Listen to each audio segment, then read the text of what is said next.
Bonjour à tous, j'espère que vous allez bien. Je vous fais cette vidéo un peu à l'abri des regards en zoom. Il y a quand même, déjà en train d'enregistrer, il y a une femme qui est passée, donc je me dépêche. Le chakra-gorge a vachement travaillé hier. Voilà, je pense que là, le message devait impérativement sortir.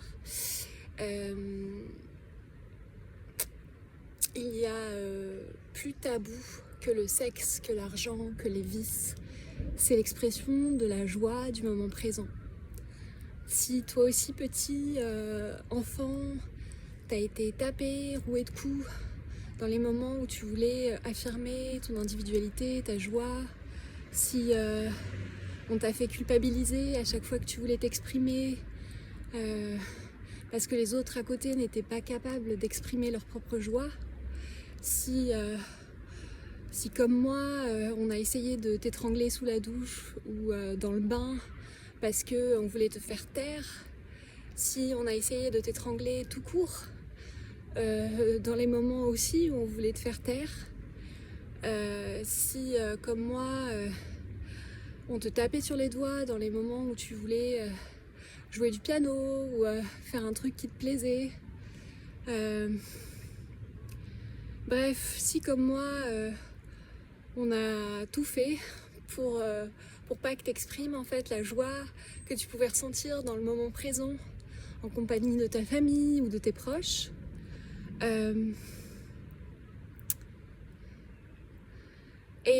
Si comme moi, à un moment tu t'es résigné parce que juste tu t'es dit que c'était une question de survie, alors demande-toi à quel moment tu t'es résigné. Moi je me souviens précisément du moment où je me suis résignée. Mais sache que ces personnes qui ont voulu étouffer ta joie pour que tu t'occupes d'eux, que tu t'occupes de leur enfant blessé, que tu endosses un rôle de sauveur que tu n'as jamais voulu prendre, eh bien, sache que tu peux renverser le game à tout moment.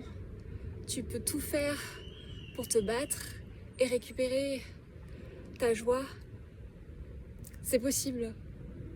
Alors, je dis pas que c'est facile, mais c'est possible.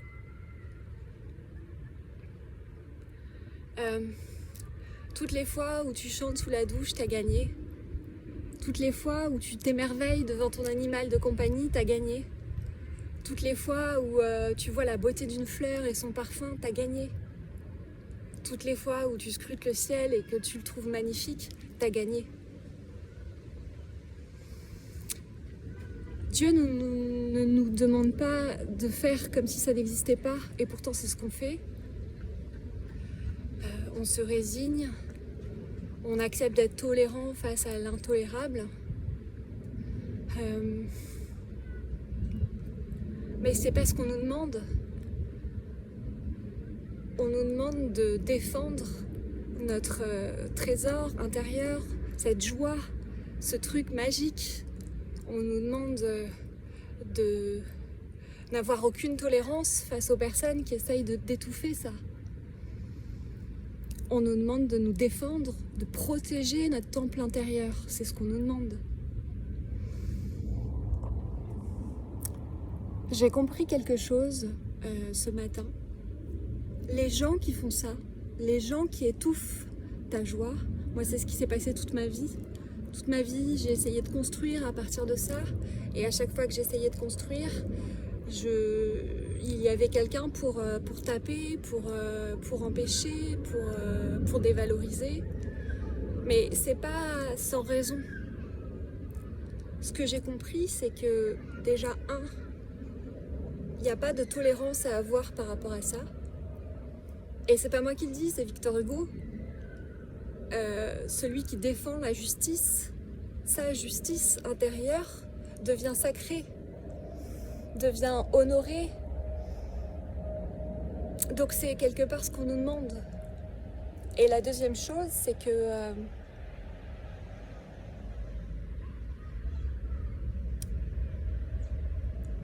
c'est que les gens qui font ça ne veulent pas te tuer, sinon ils l'auraient déjà fait.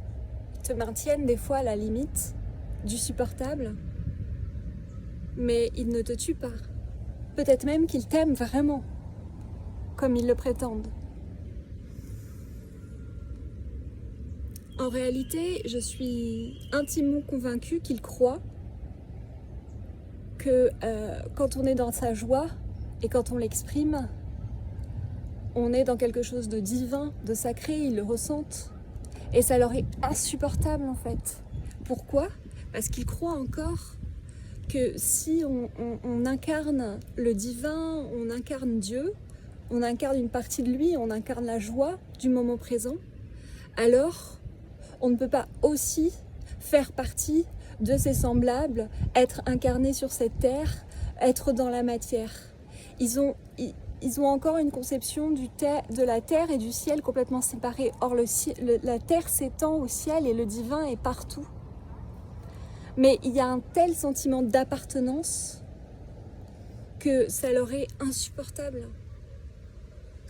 Et c'est ce qui fait qu'à chaque fois, ils te ramènent dans toute autre chose que la joie du moment présent, à savoir la peur de l'avenir, le regret du passé, t'occuper de tout le monde et de tout sauf de ta propre individualité, de ton propre cœur.